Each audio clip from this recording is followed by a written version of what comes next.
Welcome to Unfiltered, Pixel Pro Audio's weekly show. I'm Tay, that's David, and that is Jay.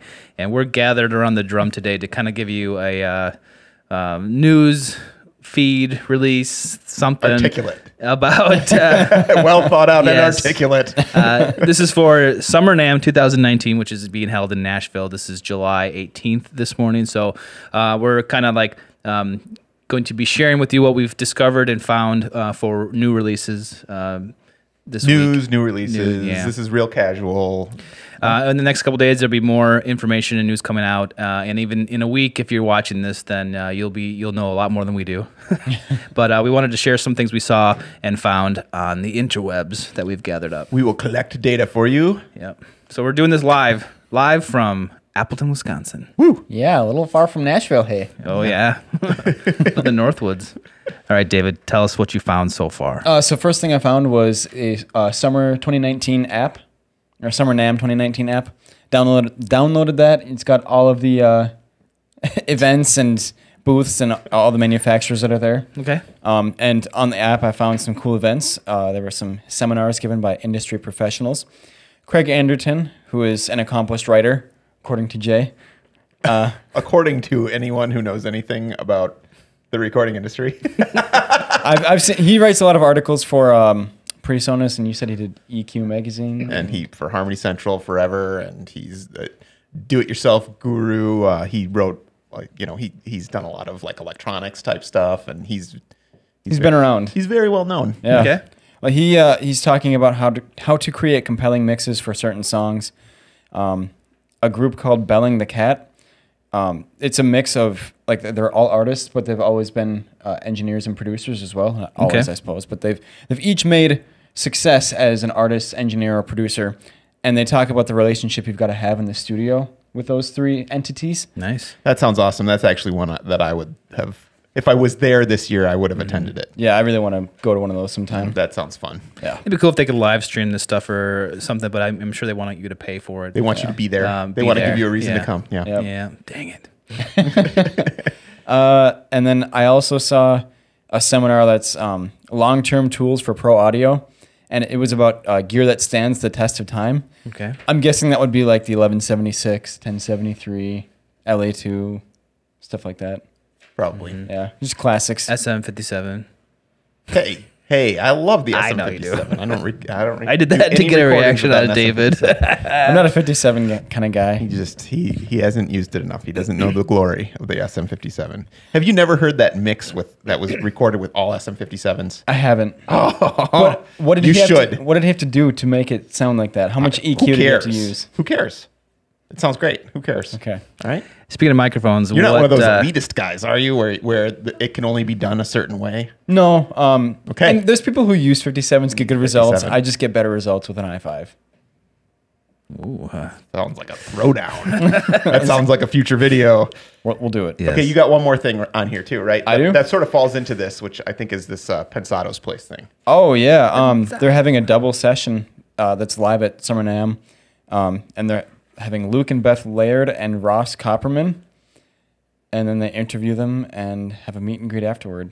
Yeah, that's awesome. I know in one of our previous episodes for Winter NAMM this year, one of the most surprising and fun things that I did was saw the Pensado's Place live at NAMM. Oh, you got to do that. Oh my gosh. It was cool. So awesome. It was so worth going to see. And it was just something I happened upon. I was just outside. I was done with my meetings and I was just walking around and I heard like some crazy good sounds coming from the PA system. And I walked down there and they were recording a Pensado's Place. And I got sucked in and I was there for like an hour watching. It was awesome. It was really cool. That's pretty sweet. Okay. What do you got? Well, you go next because you have one thing. I Because you're terrible. You're terrible at show prep today. I'm the host. I only am required to do one thing. AKG announced that they have. You want me to tell you the model numbers? Since I stole Tay's sheet, so he. I think it's the AKG K361 and 371. They're closed. From memory. Yeah, from memory. They're closed back. Studio headphones. They're supposed to be for creators, people, engineers, that sort of thing. I don't think they're consumer level, but they have this like oval shape where they are supposed to cover the ear very, very well. And It's probably for hours and hours of listening, putting them over. So they're closed back. They look very simple and sleek. They have kind of like a matte gray finish on them. I particularly like them. They're very simple. The band is just a band. I There's thought nothing that flashy. they looked pretty cool too, and they have big, huge drivers in them, and that's like the type of studio headphone I like. So Yeah. I think they were made out of titanium or something, which is, I don't know if that's... They're totally oxygen free too. yeah. They're suffocating. Somebody help. Yep. So they I think they retail for $99 and $150. Yep. What was pretty crazy is the ones that go for $150 are like the frequency response is from 5 hertz to 40 kilohertz. Yeah, I know. Like I saw that. That's nuts. It's huge. Do you think going up to 40 kilohertz is fatiguing? No.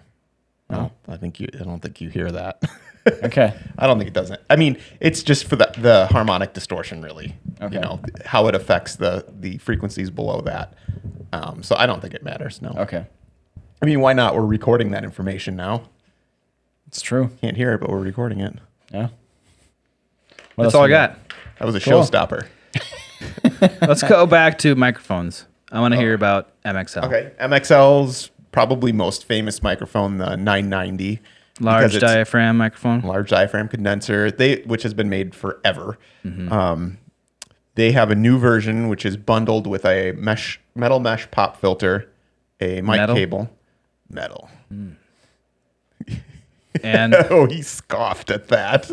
Metal. I'm with you. I prefer. I want to see a metal one that prefer really nylon, works. but let's be real. This is like a bundle where they're It's true. including It's it, true. and it is nice that it's just included in the box. If you're doing a podcast or something, Yeah, I know. you just want to stop the peas. You're not like, you know, When I hear pop filter, I picture in my mind, something like this. this is a Or- windscreen. I know, but like a a plastic foam or a nylon, that sort of thing. Yeah. Personally, I've always had really bad luck with nylon pop filters.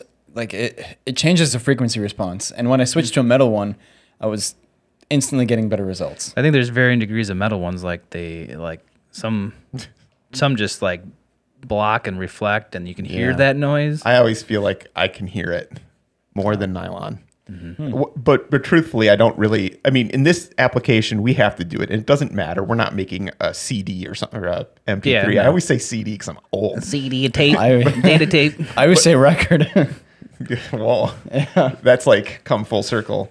But I always feel like when I'm recording like a studio vocal where it's it's pristine, something that people are going to listen to over and over again, I like to have no pop filter. So that means aiming the mic in a way where you're not going to get the plosives. And sometimes I just have to go in and hand edit out the plosives, and that's what I prefer because I don't want anything affecting what's hitting the microphone usually. Yeah. I mean, sometimes it's unavoidable, but Yeah.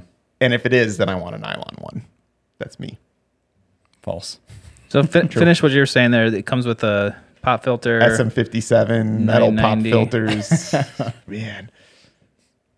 But 90. that last recording you did with that death metal band was really good. Okay. You should hear my new stuff. I'd like to. Bring it in. Put it on the show. We can do that. All right, cool. See what the i5 sounds like. What else here? Well, what does it come with? I kind of cut you off. Pop filter.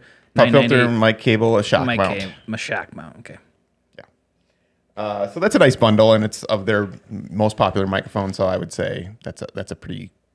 I mean, especially for podcasters and stuff, I think that's a no brainer. Is it that just with the 990 or the 991 as well? It's just the 990. Okay.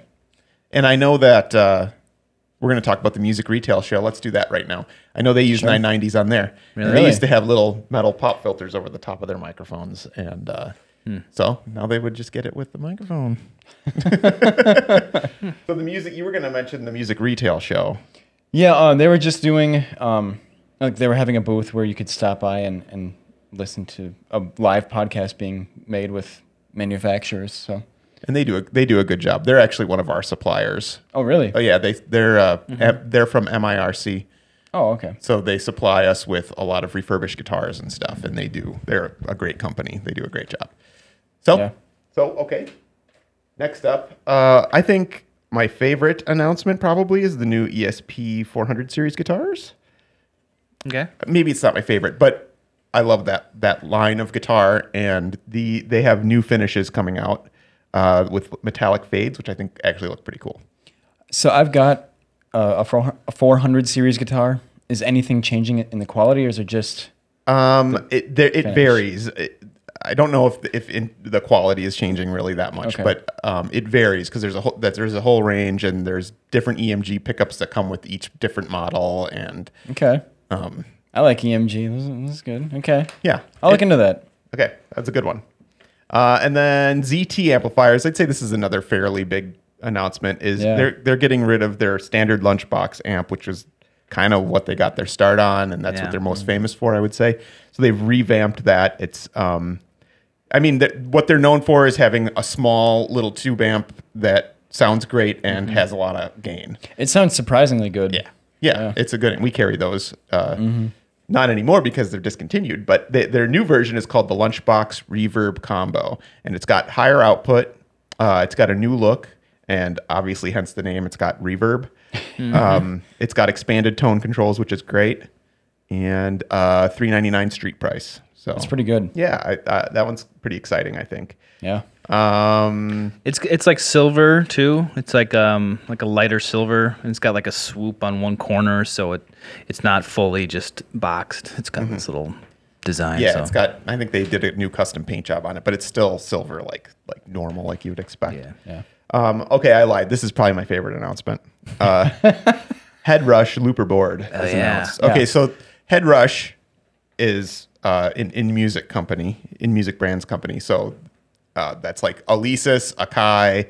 So they're taking all of these technologies from all these brands, and they created a new brand called Headrush. And if you're not familiar with it, you should check them out because there's a lot of great technology in these things. They sound stupid good. Right. Yeah, they do. They're awesome. They've got this nice big touch screen on them. So this one is the Headrush looper board, and this thing sounds crazy in terms of what you can do for it. If you're like a performer and you're into like having loops and things that you can play. Yeah, there's a lot of stuff on here. It's huge. It's got how many pedal switches? Pedal switches. It's got 12-foot switches. You can. It's basically got a 4-track built into it, so you can have 4 channels of audio that you're triggering. It's got real-time time editing, so you can record a loop of yourself playing a guitar part or whatever, or a drum part. You can record whatever you want into it, and then you can tap your foot on it with tap tempo, and it real-time changes your audio as you're performing. That's insane. Awesome. If you're playing with a live drummer and you're not playing to a click track or whatever, you can just kind of keep your loops in time as you're playing, and that manually. And that's awesome. I think that's pretty killer. It's got XLR and TRS input jacks, combo input jacks, 4 of them, which is also awesome because you're getting balanced audio in. Normal guitar pedals usually are just unbalanced 1/4 inch. So you can get you can run your DAW into it. You can do whatever you want. And you can use this as an interface too. Right. So you can just plug your mics into that. Yeah. That's really cool. It kind of reminds me of the Alesis, was it the Strike? Just in terms of a lot of the technology that's in this. I think there's probably a lot of overlap. Yeah. Oh yeah. Because that had Strike multipad. That had a whole bunch of features like this built into it, the computer interface and all of that. Yeah. I see it as a touchscreen too, as people are touching the screen. It's got a 7-inch touchscre, which is a decent size. So so you can record a loop into it and edit it right there, at your performance or wherever, at your practice space or whatever. And I think that's just, this thing's pretty beefy and deep and it goes for only $899, which is, I think, a pretty fair price for what they're delivering. For all that stuff, absolutely. Yeah, definitely. And if you guys have your hands on this or know about this, leave a comment. We want to know if this thing is what it's billing as. Yeah, so. I think if you're a performing musician and you want to, there's so much you could do with this. Yeah, that like shoegaze bands. It really opens. For sure. Yeah. Yeah, it just opens a lot of doors to you, I think, if you have one of these. Gibson announced that they are building a new headquarters in Nashville. And this is interesting to me just because they filed bankruptcy. They were in terrible shape. Yeah. And it's good. I think it's a good, hopeful sign Bounce that back. hopefully Gibson's going to be okay. It sure sounds like it. They're building a new space. They must have some money now, hopefully. Right. And hopefully it's not borrowed money. You don't know how that goes. Do you think Gibson's in the top 3, most known band or most known brands for guitars? Yeah. Oh, yeah. It's like Fender, Gibson. Fender, Gibson. I'd say 1, 2. Okay. Yeah, for sure. Okay. 1, 2. You could flip flop those 1, 2. I think that they're both like equally well known. And they're one of the biggest, companies. I think they were the biggest, but I think they were overtaken once with the bankruptcy and stuff, and they had to sell off a bunch of parts. Their consumer electronics stuff they had to sell off. But anyway, so that's hopeful, and I'm hoping that they do well and recover. And that is notable because it's in Nashville, which is where NAMM is. Mm-hmm. Yeah. And then the last thing I want to talk about is Focusrite buying Atom Audio, which is probably the closest related to like our core, what we do here, our core, which is recording. And I think it's a perfect fit for Focusrite because they have their recording interfaces and their packages, and they also own Novation. So they've got the controller and the software and the plugins and the synths, and they've got the interfaces from the entry level all the way to the high end. They've got the high end mic preamps. So they've got everything. They've even got a couple microphones. Yeah, we got an ISA right here. Yeah. I think that this is like a perfect fit for them because especially if they start working this into the Focusrite line, like with their bundles and stuff, and bringing some Atom stuff into there, and so I think that's good news. Give me like a landscape thing. Where does Atom line up with stuff? I'd say Atom's on the high-end speaker line. They're on the upper end. They're definitely one of those brands that people want. It's right up there with Eve, Genelec, Focal, like some Focals, not like the $10,000 ones, but Atom makes a wide range of speakers, anywhere from like $250 a speaker to like $8,000 a speaker or something like that. So it's good stuff. Mm-hmm. So that's exciting. Yeah. That's all I got. There's a lot. There was one other fun one that I wanted to talk about. Oblige.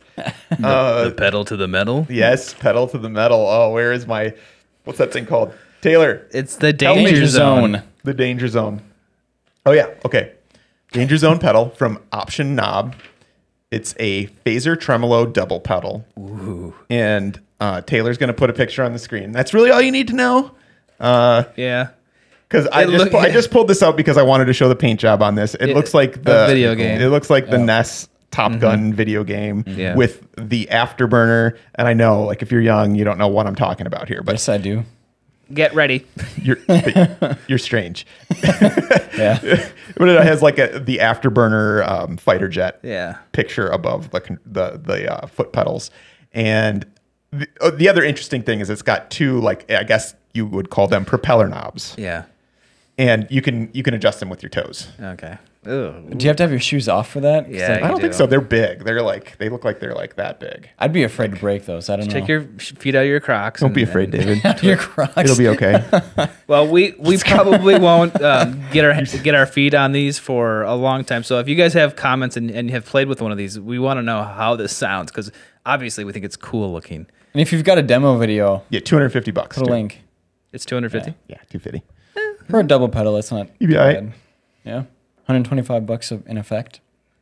If it's good quality, All right. Well, we're going to keep our eye on the news coming out over the next couple of days for Summer NAMM 2019, and we'll probably, if we see something notable that we are interested in, we will put it in the comments below and say, "Hey, check this out." But in the meantime, you do the same thing. Go down and leave a comment about what you're seeing, what you like, and comment on what we've talked about here. All that stuff will be awesome. So, guys, we'll see you around the drum next time. You can't do that. It'll get taken down by YouTube. You can't do that. You have to beep that whole thing out. What is audio? You aware that they exist? Who is Gib anyway, and why is his son so popular? I think we should mix him in. He's not a bad guy. I sincerely doubt that. Suspect some bad facts are about to start being thrown down. Beep, beep, beep. That looks ridiculous. He's a good guy. Beep, beep, beep. You can't even do that.